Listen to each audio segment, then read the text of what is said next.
Judge Amy Coney Barrett.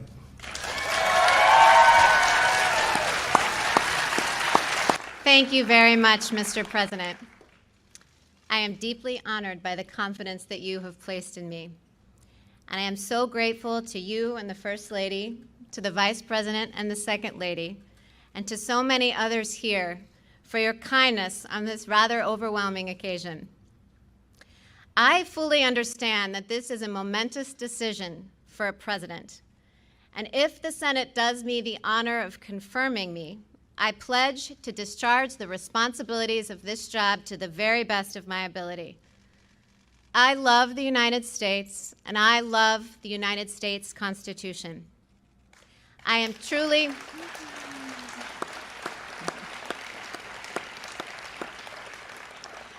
truly humbled by the prospect of serving on the Supreme Court.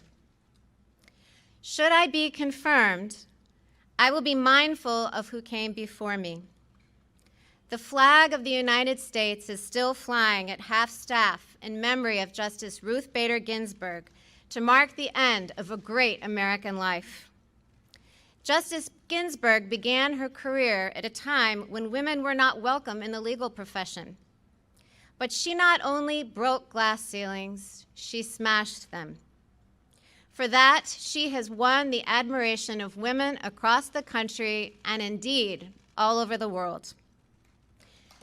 Yes.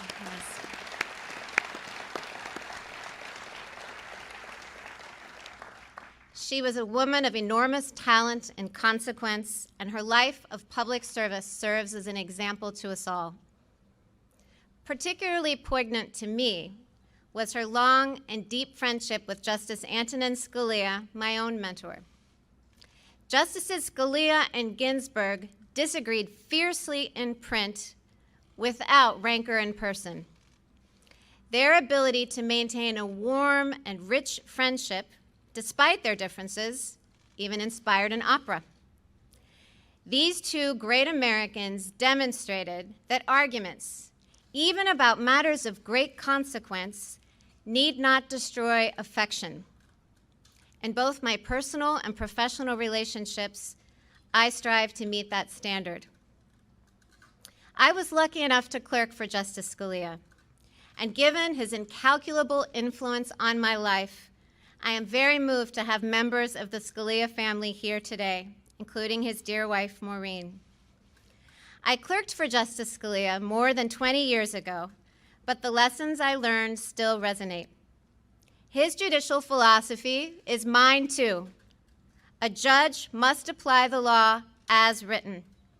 Judges are not policymakers, and they must be resolute in setting aside any policy views they might hold. The President has asked me to become the 9th Justice, and as it happens, I'm used to being in a group of 9, my family.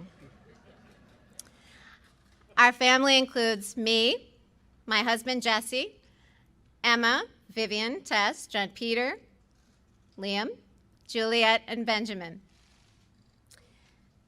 Vivian and John Peter, as the President said, were born in Haiti, and they came to us 5 years apart when they were very young.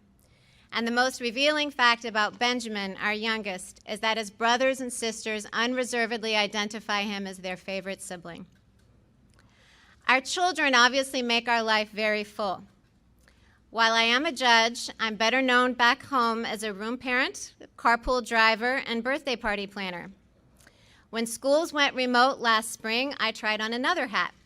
Jesse and I became co-principals of the Barrett e-Learning Academy. And yes, the list of enrolled students was a very long one. Our children are my greatest joy, even though they deprive me of any reasonable amount of sleep. I couldn't manage this very full life without the unwavering support of my husband, Jesse. At the start of our marriage, I imagined that we would run our household as partners. As it has turned out, Jesse does far more than his share of the work. To my chagrin, I learned at dinner recently that my children consider him to be the better cook. For 21 years, Jesse has asked me every single morning what he can do for me that day. And though I almost always say nothing, he still finds ways to take things off my plate. And that's not because he has a lot of free time. He has a busy law practice. It's because he is a superb and generous husband, and I am very fortunate. Jesse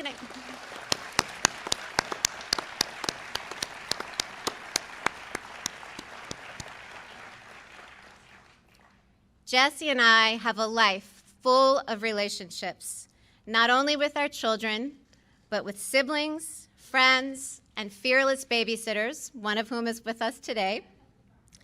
I am particularly grateful to my parents, Mike and Linda Coney.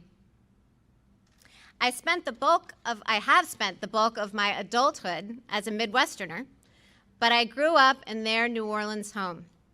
And as my brother and sisters can also attest, Mom and Dad's generosity extends not only to us, but to more people than any of us could count. They are an inspiration. It is important at a moment like this to acknowledge family and friends. But this evening, I also want to acknowledge you, my fellow Americans. The President has nominated me to serve on the United States Supreme Court, and that institution belongs to all of us. If confirmed, I would not assume that role for the sake of those in my own circle, and certainly not for my own sake. I would assume this role to serve you. I would discharge the judicial oath, which requires me to administer justice without respect to persons, do equal right to the poor and rich, and faithfully and impartially discharge my duties under the United States Constitution.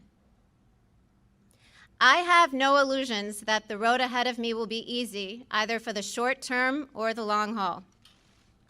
I never imagined that I would find myself in this position. But now that I am, I assure you that I will meet the challenge with both humility and courage. Members of the United States Senate, I look forward to working with you during the confirmation process, and I will do my very best to demonstrate that I am worthy of your support. Thank you.